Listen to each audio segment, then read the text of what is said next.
beings from the Cine Skinny podcast. We're talking about how we talk on the phone. We're having a great time. I really do think, I don't know. I think I talk like this normally, but if it was like, say something that like a tax person would say. Hello, Where's your tax? You've not paid any tax. Where's the money? Or, I was going to say, hello, is that Ms. Berries? That's what they would say. And then what would you say to that? I'd say I have a PhD. Doctor. They would say, sorry, let me just check my notes again. Is that Dr. Berries? And then I would say, hi, yeah, it is. Yeah, okay, so it is higher. Okay, cool. Do you see what I mean? Yes. Okay. And then they say sorry again about the Ms. Doctor thing. It's very busy here at HMRC. I actually wouldn't say that to a tax person, but I will say that to you. Yeah, that's fair. Yeah, but unfortunately I was playing the character too well. Because then they might actually charge you more tax. A doctor, eh? They pay a lot of tax. No. Not that kind of doctor. The poor one. The kind of doctor that went into the arts. And that's how I was let go from working at the HMRC call centre. Hello and welcome to the Cine Skinny, the only good film podcast. How is everybody? It's me, Jamie, and Dr. Anahit. Remember when we started the advice column and Roz wanted to call it Ask Dr. Beckery's brackets, not that one? Yes. A joke for the 3 members of my family. Yeah, very, very specific Venn diagram overlap there. How are you, Jamie? Pretty tired. It's the middle of the festival and I'm just sick of seeing things, basically. I want to just stay at home and watch rubbish TV. Okay, so that's one energy. No, I'm the same energy. Okay. There is no variation. I don't want to see art anymore. It's too much. No, I don't want to see art. I'm very tired. I'm like barely, I'll be honest with you, I'm barely clinging on. I don't know if you can tell. I'm barely hanging on by a thread. I had no idea. It's just very exhausting. But then you don't want to miss the art because apparently the art is good. That's true. Well, yeah, it's good that everyone's in a good mood, feeling great about the arts because we've all come here to EHFM at Summer Hall, ehfm.live, to talk about films. Yes. A form of art. How are you? We didn't ask how you are. Yeah, I'm all right. Oh, that's nice. I've got a dentist appointment tomorrow. Oh, no. So that'll be fine. It will be fine. Yeah. Also, it sounds like someone is running a cheese grater down the side of the building in my head. Yeah, me too. Anyway, all of this is to say that we are back to talk about some more filmy stuff. So it's kind of almost like a second EIFF thing. Because today we've got 2 reviews of 2 films that are playing at EIFF, but are crucially also coming out in the UK generally very shortly after. Yes. So if you're not in Edinburgh, don't worry. I don't want to hear that this is an Edinburgh-centric podcast that only caters to our very, very niche interests. Anyone who's thinking that, park it for the next 40 to 45 minutes. Yes, we did just spend 5 minutes talking about The Fringe, but I believe you cut that out. I believe most of that was cut. So. So being so mean. Yeah, the bits that were considered mean or potentially professionally damaging for us were cut. It was professionally for us, professionally for others, and then just irrelevant to the topic at hand. So should we just go straight into the topic at hand, or should we tell them what we're going to be talking about? Yeah. Well, I mean... 2 film festival films you can also see elsewhere, and some chat about love triangles for which I and possibly other members of the panel are slightly unprepared. Oh, no, I have a film. Oh, okay. So I haven't prepared anything on it, but I do have a film. Okay, so we're in for a fun time. Yeah. Hey. We're all on board. Do you think people will stop listening the tired we get? Do you think we should keep the energy up? I kind of feel right now it's very like charming and DIY, but I feel if I keep being miserable on the podcast, it will wear thin. Cinny at theskinny.co.uk if you've got any thoughts on that. Should Anahit continue to show a sense of enthusiasm for at least some of the films that we're talking about, / the concept of doing the podcast at all, / the arts in general, do let us know. You can get us on X. Come at us on Instagram, have a fun time with it. But yeah, the real question that we're asking today, as well as are any of these films good, is any of this good? Who can say? Who can say? you can say sydneyskinny@theskinny.co.uk. I'm going to move us on to the first film that we're going to talk about today, which is Scrapper. So, Georgie, who is played by Lola Campbell, is a kind of tween living alone in her London flat after her mother passes away. She hangs about with her pal Ali, she steals bikes, she plays football, and is soon reunited with her estranged dad, Jason, played by Harris Dickinson from Triangle of Sadness, I believe, a film I have not seen, but I recognised his tall face. Yeah, he's really hot. He's really hot. And the film is a kind of tender story about a teenage girl's difficult relationship with her young father that has been directed by a first-time British filmmaker named Charlotte. If anyone's after-sun PTSD alarm is currently firing on all cylinders, you might know why. But because I'm going to come to Jamie first on the next one, according to the notes Anna here, I'm going to ask you some things, ask you to tell me what you thought of this film that we're currently talking about. Yeah, I thought it was very lovely, if slightly unremarkable. I feel this sort of film has been done a lot, and I'm not even talking about the comparison with After Sun, but if you asked me to name any other film that has done it, obviously I can't tell you a single one, but like the story did feel quite familiar, that sense of like the sort of childish dad, and it's funny because like it's almost like the kid is raising them type of thing. The only thing currently coming to mind is Gilmore Girls. And I know there are other... Florida Project is one I've heard people Florida reference. Project, yeah. Like, I think it has been kind of... It's quite a familiar trope, I suppose, is what I'm saying. And I don't know if this really brings anything all that new to it. But it is very charming. She's very, very sweet. Quite, like, brash. It actually... Do you know what it reminded me a lot of was... For no real reason. It's probably not a very good comparison. But... Andrea Arnold's Fish Tank a little bit, just in that sense of kind of this girl growing up on like a British council estate who's just like a little bit isolated and is making like this little world of her own through like out of loneliness, out of neglect. And obviously Fish Tank is like a lot more like brutal. This is like quite light and quite like charming, but it kind of has that sort of investigation, exploration of that kind of like working class British sort of like life. And yeah, like her dad comes along and they kind of have this sort of tense relationship that turns into something quite warm. I really, really like Harris Dickinson. I think he's really beautiful. Which helps. Which does help. But he is like a really... Ooh, has that always been there? That board. It's nice. There's like an EIFF board. For listeners, we're describing a piece of wood probably about 2 feet long. Yeah, about a foot high, orange to salmon, I would say. It's like audio description. Yeah. Accessibility. Lowercase text reading EIFM in teal, interlocked with capital case EIFM in white, and then some other text that I cannot read I can't see because either. of a shelf in the way. Anyway, it looks good. Accessibility. That's real life alt text for audio. It looks nice. What was I saying? That does remind me that on a work note I do need to do some alt text training with everybody for the website. But it's fine. That is not an issue for this podcast right now. You were talking about how Harris Dickinson's a very beautiful man. He is a very beautiful man. But he is like a really interesting actor, like working at the moment. I think the kind of films that he picks, like Triangle of Sadness. One of my favorite roles of his is in Matthias and Maxime, where he plays like this like douchey Toronto business guy. And I think he's just like quite good at bridging like kind of humor with something that's like quite like gritty and almost like dangerous. And like he really brings that here. It is very sweet. I think it's only 83 minutes long, which obviously like God bless, a godsend. But it does mean that it doesn't really dig into that relationship. And I think the conclusions that it kind of comes to and the solutions, like it wraps it all up quite neatly. And I think without really like the requisite emotional sort of work that's needed. So I was left feeling just like that it was a little bit like light and a little bit surface level, but there are just like some very like beautifully observed moments. There's this bit where he's like encouraging her to like, he's like playing this game with her essentially where they narrate like what two people on the opposite side of the train are saying, and she's so reluctant, and then like they start and it's like this really beautiful chemistry.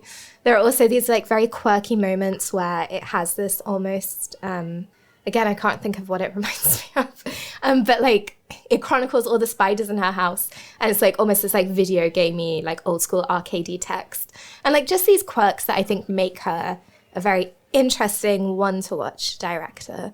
But I don't think this film definitely does not have the caliber of something like After Sun.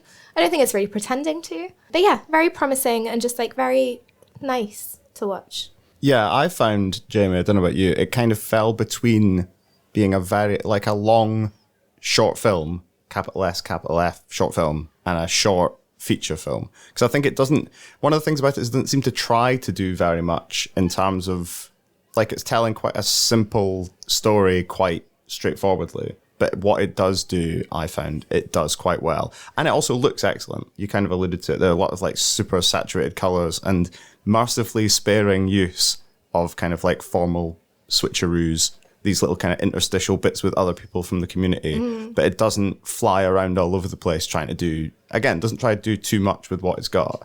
It has these little bits that kind of break, not the that break up the regular bit, the regularly scheduled film.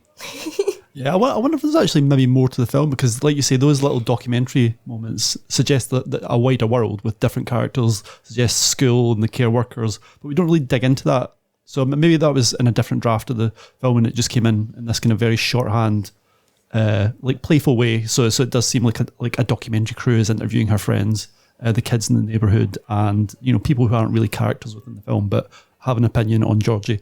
Yeah, I thought there was a lot going for it. I think it looks great. I don't know if it actually mentions where it's set. I think it's like outside London somewhere, Essex, something like that. And it really pops with colour. The house she lives in is this kind of like banana coloured house, and it's in a row of terraces where they're all kind of pastel colours, which I guess is maybe why people are comparing it to the Florida Project.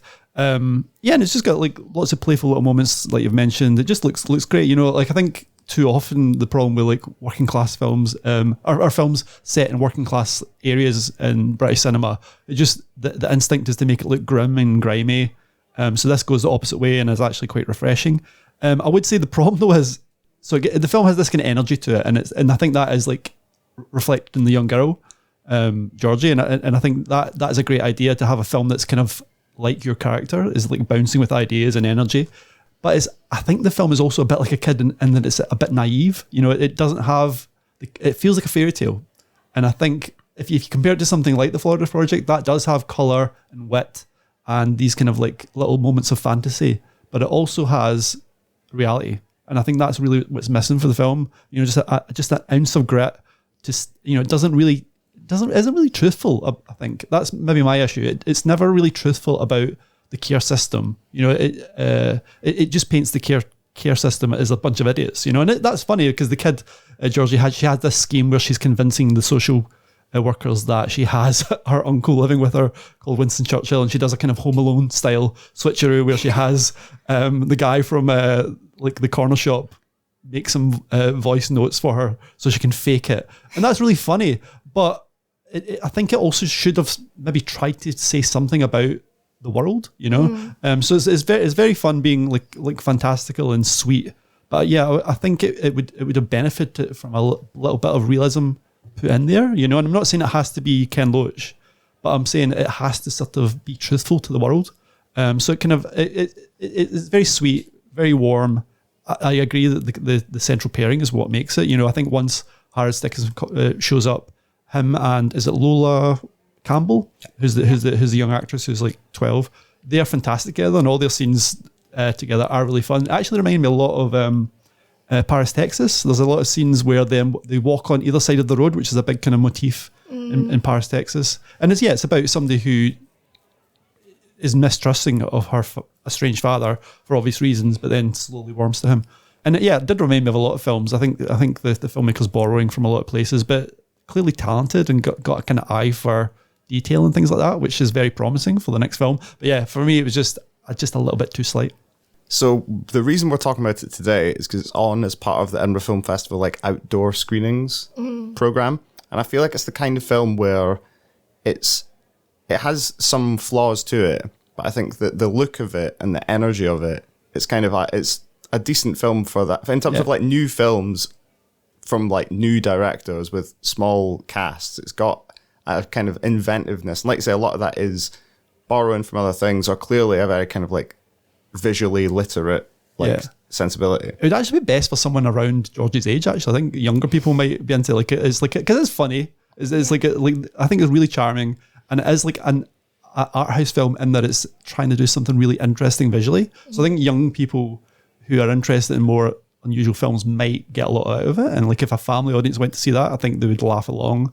And you know, the fact that it does avoid sort of the grimmer aspects of life and how it would be for a child who is left on her own in this situation maybe makes it more palatable for an audience, a family audience. So maybe that's the aim. And if that is the aim, I think it succeeds. I think it's really charming and funny. Yeah, that's such an interesting idea. I hadn't thought of it like that, but it really has almost that kind of like Roald Dahl like fantasy idea of like the kind of scrappiness of kids and what if they could just like look after themselves, and it's just like untethered from like reality in that way, which is like really charming for children. I think that kind of sense of anyway, you said about it, but yeah, I hadn't thought of it like that. And as Peter says, the three triplets who like are sometimes interviewed are hilarious. Yeah. Yeah, hilarious group of I think British Nigerian like 10-year-olds in black suits with bright yellow bicycles just disagreeing with each other, then disappearing off for 20 minutes and not being seen again.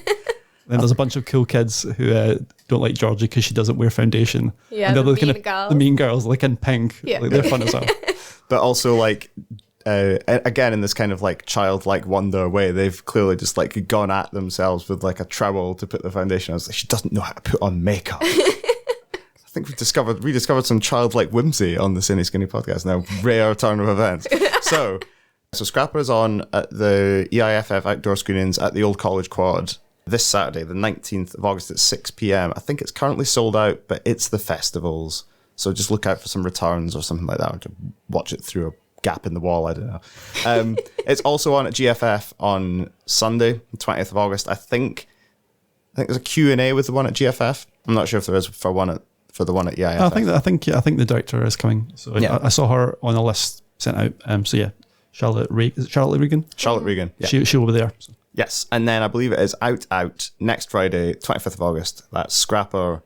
It's quite good, but quite slight, and has some very, very funny children in it. So enjoy. Righto, so Passages. Franz Rogowski plays Thomas. He is a film director who's just finished his latest project. At the wrap party, he meets and gets off with Agathe, who's played by Adele Exarchopoulos. The only problem is he's already got a husband. What was that? It's like a record scratch. Oh, okay. I thought it was a door opening. I mean, that would equally apply. Not to jump ahead, but yeah. So his husband is Martin, who's played by Ben Whishaw, and what follows is a whole load of, as I put it on here, effing around and finding out on the streets of Paris. The film is directed by Ira Sachs, who's maybe best known for kind of New York-based films like Little Men or Love is Strange. Jamie, the reason I'm coming to you for this is because you were in New York recently, and I went to Anna Heat First last time. So yeah, I used to live in New York for a week. You made friends with one of the people from Oppenheimer. Who was it again? Oh yeah, Jack Quaid. Well, I saw him on the street. Yeah, that'll do. Yeah, my close friend Jack Quaid. Me and him hanging out on the mean streets of that large apple. Anyway, Passages. What did you think? Yeah, I mean, I think this is terrific. I think there's an argument to be made that Franz Rogowski is probably the most exciting male actor working right now. You know, in the last few years, he's had small roles with Michael Haneke and Happy Ending. He was in Terrence Malick's A Hidden Life. And as we were saying last time on the podcast, he is a regular with Christian Petzold, and he's been amazing in two of his films. He's really good in Great Freedom, really shape-shifting in that. And I think at Berlin he was in 5 films. So there's no shortage of Franz Rogowski coming up. And he's just such an unusual performer. He's got a real kind of intensity to him, but it's mixed with softness. And I think that's what he makes him a real kind of chameleon. He's never like the same twice in any film. And here as Thomas, he's playing this kind of like absolute monster, but you cannot take your eyes off him. There's a funny kind of debate happening right now on Twitter about like, by a bunch of like absolute dweebs, basically a bunch of virgins who say that there shouldn't be sex in cinema. And this is also an incredibly sexy film. So as well as like being this like a real kind of study of a narcissist and how he inflicts pain on people and the people who love him.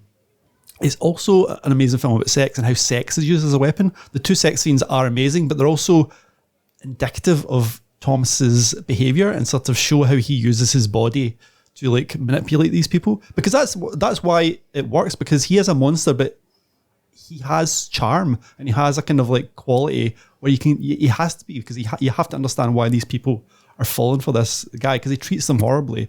So, you know, I love his kind of like shamelessness. There's a scene where like he's basically walks in and tells Martin that he's like slept with a woman. He just breaks it to him. He doesn't see any shame in it, even though he's clearly like cutting Martin in two.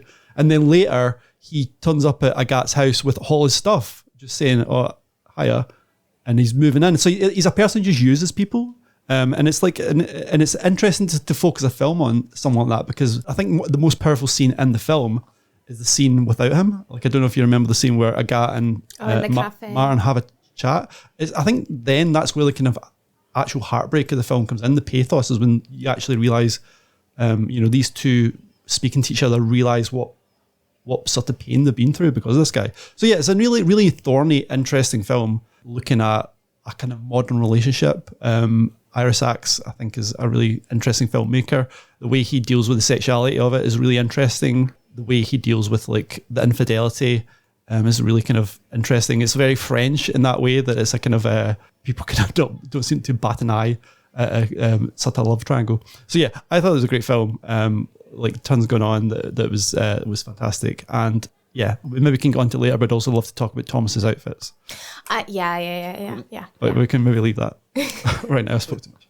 So I believe last time I complained that Afire, the Christian Petzold one, I've said that the narcissistic lead character was insufficiently narcissistic. Oh boy. And man, oh man, sometimes when we put it out there, we receive it back tenfold.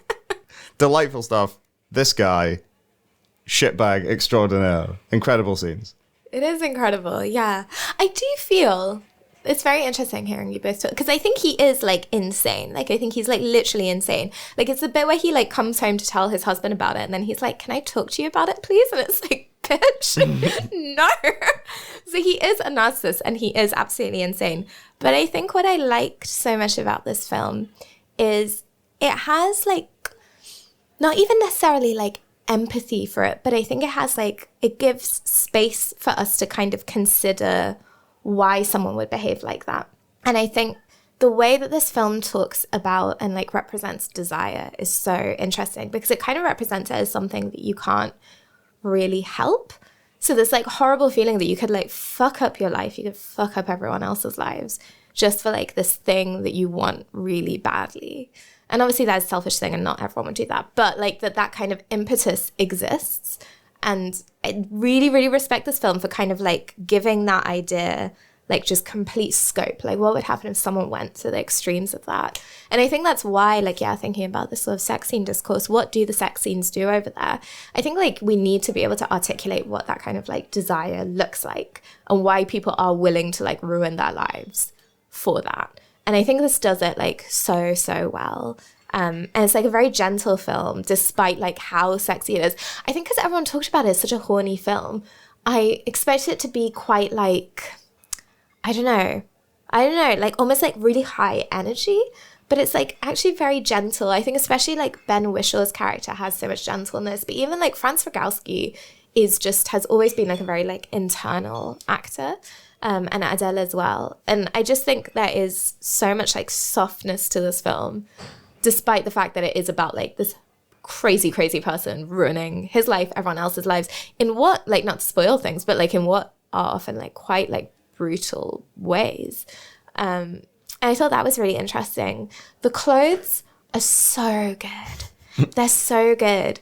I did buy some crochet from Depop after watching this film. But I want more. It's just very, like, it's a lot of, like, sheer tops.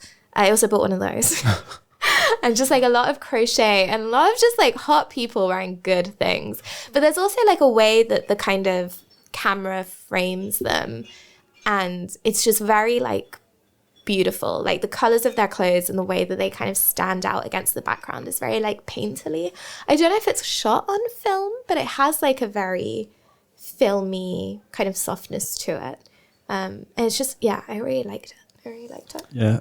Talking about outfits, my favourite one is the one where he wears to see Agat's mum and dad for the first time. So this is his first meeting with Agat's mum and dad. He turns up late and he's wearing this ridiculous, I think he's wearing a fur coat. Yeah. And then he takes off the fur coat. You know, like the fur coat's bad enough. Then he takes off the fur coat and he's wearing like a sheer crop top with dragons on it. Yeah. And his midriff showing.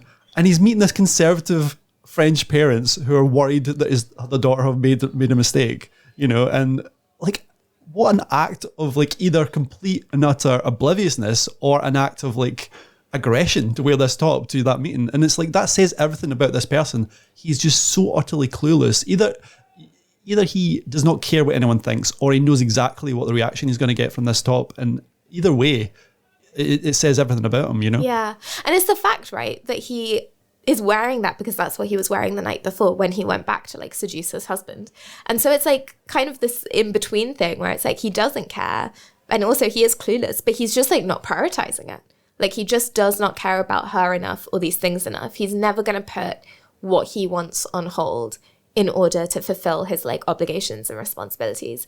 And I don't think that's a way that most of us live our lives, but I think it would be lying to say that that's not like a mechanism of how desire operates and how it feels. And I just think it's so interesting the way that this film kind of like verbalizes these often very like kind of quite shameful feelings that we have. The very first scene of the film is Franz directing on one of the final days of the shoot, and he is just obsessed with what the background actors are doing with their hands for about 4 or 5 minutes, which is one like, and this is like a really good. I just thought it was really interesting that like when you combine that with all the other things, it shows a character who is simultaneously knows what they want and knows how to get it. But yeah, like you say, is just oblivious to the fact that if you just pursue the thing that you want without thinking about how it connects to anything else, then you end up in these situations where you're like, I suppose you are actually being a director in this moment, but everyone thinks you're being kind of like comically petty and ridiculously over the top. And then you follow this into other things that you're doing, and you get that kind of thing where like, I see this guy. He's trying his best, but my God. My God. But no, I think you're totally right, Annie, because like people do this all the time. Like, people are out there in happy marriages with like, and having affairs, and they know it's going to crush people. Yeah. Both sides, and it's all about following their heart. And yeah, maybe, you know, we tell people, yeah, follow your heart, but at what cost? And this is a person who literally does that. He genuinely does seem to like Agathe for a moment, and then he changes his mind and he's back to him, and it's him ricocheting between two people and basically ripping them apart. And he sort of doesn't sort of see that he's doing anything wrong. He literally thinks he's a good guy here. Yeah. But it is also then that kind of inadequacy of the relationship structures that we have to allow for that kind of desire, right? Like they obviously are in this like queer marriage, but it is this very like kind of, I think is it meant to be open? It doesn't really kind of say. There's an ambiguity there. There's a sense that Martin's a bit weary because this has probably happened before. Yeah, like he doesn't seem like shocked and horrified, but the kind of relationship that they have is not enough to contain what this man wants. And then his relationship with Agathe is not enough to contain that. And yeah, I don't know. I thought that was quite interesting. But that's why he's a narcissist, because it's not an open relationship, is it? Because as soon as Martin, yeah, I love Ben Whishaw in this film. He gets this beautiful writer who he starts to shack up with, and then as soon as he does that, that's when Franz Rosowski's character Thomas is interested again. Yeah. It's as soon as he realizes that Ben Whishaw doesn't need him. Yeah. He wants him back, and that's what makes him. You know, if it was just an open relationship and people were fucking everyone, and it'd be great. It would be fine. That's like the utopia, but it's not. It's a person who wants it all, but also wants to possess people, and that's what makes it. But then, isn't that kind of what inherited monogamy has done? That even if you're not in a monogamous relationship, these feelings of like jealousy and these feelings of we're not taught how to like navigate wanting multiple people, because just none of us have been raised like this. And you can be in a queer relationship and you can kind of be as like progressive or whatever, but like these inherited structures that we have of like, not to defend him, like he really is an asshole, but I just mean, I think the film I want that on the record. I want that on the record, but I do think the film is doing something really interesting about like, to what extent is it possible to have that fluidity? Are people equipped? Even if someone wants it, is that person then equipped to do that? Are the people around them equipped? And I think it is like a really interesting comment on the ways that we exist in relationships and our inability to have them.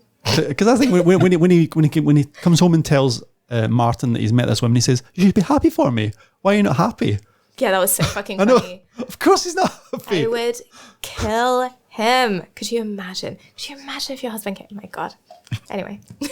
Anyway, I want the best for Ben Whishaw and I can't remember. I can't say the actress's name, but she's fantastic as well. Both of them are wonderful. Yeah. I wish they could just go off and have like some sort of like platonic Cute little life.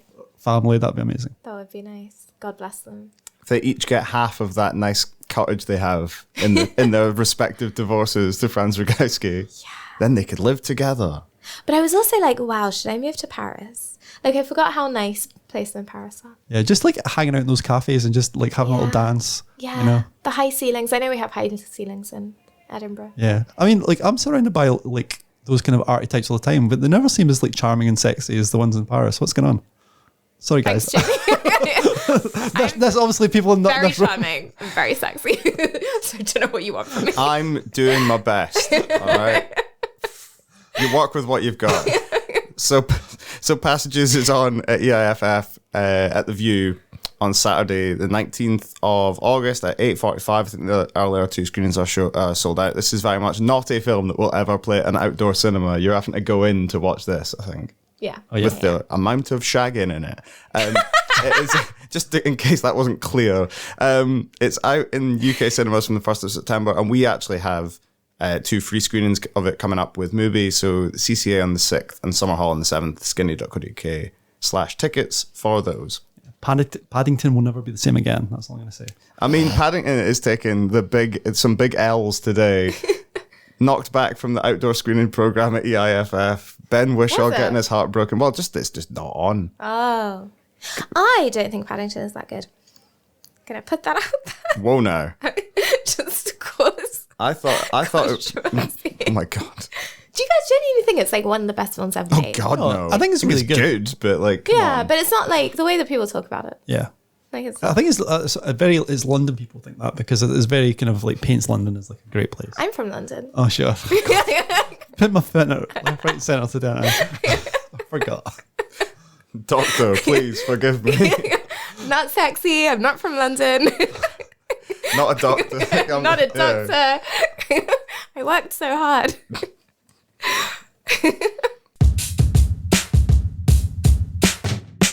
Okay, and so in honor of, is that the right phrase? Probably connected to Passages and its tawdry love triangle. Tawdry sounds unfair. I'll start this again. Because we've just talked about Passages, we're also going to talk about some love triangles. I'm not going to cast aspersions on Ben Whishaw. He's got enough problems on his plate as it is, with his husband philandering about the place. Right, so we're going to talk about love triangles, and I believe the two of you want to talk about some classics of le genre. So Yes. I'm going to come to you, Jamie. Please help me get out of this link. Yes, by accident, Annie and I both went for like 30s screwball comedies. Oh boy, Cary. I know. I like Cary Grant as well. Yeah, so my one is My Favourite Wife, which is it. Well, I was going to say, yeah, like this genre, there's just tons of them, this kind of idea of marriage and remarriage. And it's like, yeah, they're all, like almost all of them have like some sort of love triangle at the heart of it. But this is one of the juiciest. So it's about a kind of widow who's played by Cary Grant, whose first wife died in a shipwreck years ago, and he's kind of been umming and ahhing about it, but he's found another woman that he loves, and he's decided he's going to declare his wife officially dead so he can marry his new love, who's played by Gail Patrick. But being a screwball comedy, there's going to be a twist, and of course the first wife did not go down with the ship. She ended up being shipwrecked. She's been shipwrecked for years, and she has just started being rescued, and she comes back to find that Cary Grant has went off on his honeymoon. So most of the film takes place on the honeymoon with Cary Grant trying to work out what to do when he discovers his first wife is alive. He's worried, am I going to be Charles the bigamist? People are after him. It's all very funny. There's an extra wrinkle because he initially says, okay, of course I have to go back to my wife. But then he finds out that actually she wasn't alone when she was shipwrecked. She was shipwrecked with this absolute hunk. Well initially she tries to claim she was shipwrecked with this kind of like mousy, like sort of little shoe salesman. She gets this guy to pretend to be the person that she shipwrecked with, but then he finds out it was this hunk played by Radolph Scott. And of course, if anybody knows any Hollywood history, the juicy thing is Cary Grant and Randolph Scott were lovers. Were Were they actually? Yes, it was an open Okay. secret. They were like, well, I mean, Really? people say they're the best friends and they live together. Oh, sure. Okay. But, you know, they were lovers. And there's a great scene where Cary Grant first sees Randall Scott. He's like preparing to go in in a swimming pool. He's preparing to dive. He's like stretching and his eyes are just agog. He's like watering in the mouth. It's like so hilarious. And it's just this kind of big Hollywood in-joke because, you know, those two are going out. So it's just a really funny film. It's by Leo McCarthy. Well, Leo McCarthy wrote it, who we're just talking about. He directed The Awful Truth, which also had Irene Dunne and Cary Grant in it. So if you like The Awful Truth, I think you will also love this. This is a bit less known, but I think They have remarkable chemistry, those two. oh my god, so like, much. fucking hell. Yeah, it's just so much fun. It's got some really good twists, and yeah, just the added layer of Hollywood history makes it all the better. So yeah, if you're into like love triangles, you're into queer romance, if you're into like Irene Dunne, who I think is probably my favorite of the kind of like 30s and 40s kind of Hollywood stars. Well, definitely the funniest anyway. I would recommend this.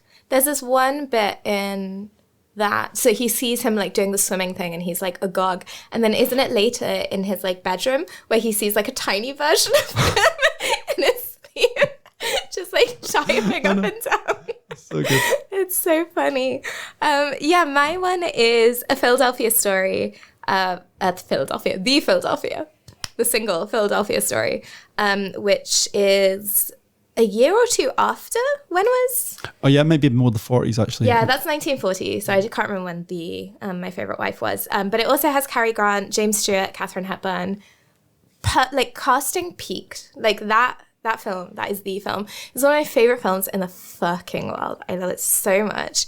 And it is basically about, so it has this same kind of like marriage-remarriage thing, which is a characteristic of like 1930s, 1940s cinema because of the Hays Code that you weren't allowed to have an affair. And so what they would do, they would have these couples that are just like divorced or broken up. You have this in His Girl Friday as well.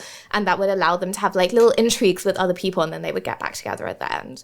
So there's a lot of this kind of like trope happening. And in this one, Katharine Hepburn and Cary Grant have broken up. And she is now with this like very fancy man, like self-made, called George Kittredge. And then they're about to get married. And for various like shenanigans reasons, her ex-husband brings these reporters played by James Stewart and Ruth Hussey into the house. And it is all of them kind of like interacting with each other. It is the funniest film ever made. It is fucking hilarious. Like I can't even describe it. Like it has, like the screwball comedy is obviously characterized by this real like kind of wittiness and quickness and back and forth. And I think this and His Girl Friday for me are like the top just in terms of like sheer speed and quippiness. It is so funny. There is this one very sexist bit with her dad who can like go fuck himself. But other than that, it is like a perfect film. And just like really charming, delightful, and actually, I think kind of thinking about how the love triangle operates in a surprisingly like progressive for its time. There's this bit where like Katharine Hepburn's character is trying to be like shamed for maybe having like had some sort of intrigue on her wedding night. And the reason that you know that her and Cary Grant are kind of made for each other is he's just like I believe in her and I trust her and like you should like go fuck yourself to like her new husband. And it's just like really lovely. Him and James Stewart have this amazing chemistry as well. There's this one scene where it's like the two of them and I think James Stewart is like pretending to have hiccups and it's like so authentic that you can see like Cary Grant like corpsing throughout. It's just so delightful. I love this film so much. It makes me so happy. So yeah, I would really recommend it. It's very good. I mean, if you have become fried from too much culture, a pair of recommendations that'll bring you back round. My Favorite Wife is on the BBC iPlayer. So you can watch it for free. The Philadelphia Story, you'll have to pay for. Sure. Or not. But it's worth it. You know, what's it going to be? £3? It's the best £3 you're going to spend. It really is, yeah. Yeah, I mean, considering how much we've paid to see some of the stuff that we've seen in the last couple of weeks. If they could just wheel out, not literally, but if they could just wheel out a Cary Grant. Or literally. And he's with us tonight. That would be so nice. Okay, and before we go, we need to plug some things that you two are doing. in the coming days as part of Edinburgh International Film Festival. Yep. Thanks for stressing us out for the more work we've got coming up. Jamie, why have we done this? I mean, I feel I'm taking it easy compared to you. So. Wow. All right, well, we'll start with you, Jamie, then. So we've got the screening of FEM is on at EIFF, and you are doing Q&A, I believe? Yep, for the that's right. screening? Sunday night. Who are you talking to? Talking to the whole gang, so like the directors plus one of the stars, Nathan Jarrett Stewart, who's going to be there, and that's what I've been told so far. But there may be other people, so I'm just waiting to find out. Basically, I'm jumping on you 5 seconds before it They starts. just keep coming out on stage. It's like, I've got more people coming. It's like a Just- clown car. Yeah, just other people. It's like, and then there's this guy. Nathan's brought his pal. So that's FEM. That's on Sunday night, 8:45. I think it's sold out. There might be more tickets near the time, maybe. Jamie's doing the Q&A. Friends of the pod, say hi. Anahit, you're doing a film festival thing with two very interesting people, I believe. I've written it in the notes, so you can just read it off there. But you know already. So. Yeah, I do. I was informed. Yes. Unlike Jamie, who's getting a surprise mix of people brought to him on the day. So I am doing one of the festival's kind of like encounters series, which is like a kind of series of panels and like kind of going beyond the Q&A. We love to go beyond things. I think we should stay where we are, but it's going beyond the Q&A. We should keep eyes on the Q&A at all times. Don't turn your back on the Q&A. That's a dangerous game to play. But mine is about defining belonging, and it is with Babak Jalili, who is the director of Fremont, which is the closing film of the festival, and with my really good friend Heather Parry, who is also an amazing, amazing writer. And it's going to be the three of us having a chat. I am actually really excited. I interviewed Babak for the Skinnies August issue, and actually, I don't know, I just really liked talking to him. I thought he was really interesting and just very kind of emotionally connected to his film and what it was talking about. So I think it genuinely will be a very good chat, and I think it's pay what you can. So it's £2, £4 or £6. I will be there. It will be in exactly a week as we're recording. So if I'm insane now, just you wait. You thought you'd seen Madness a week ago. I Yeehaw. think it'll be nice.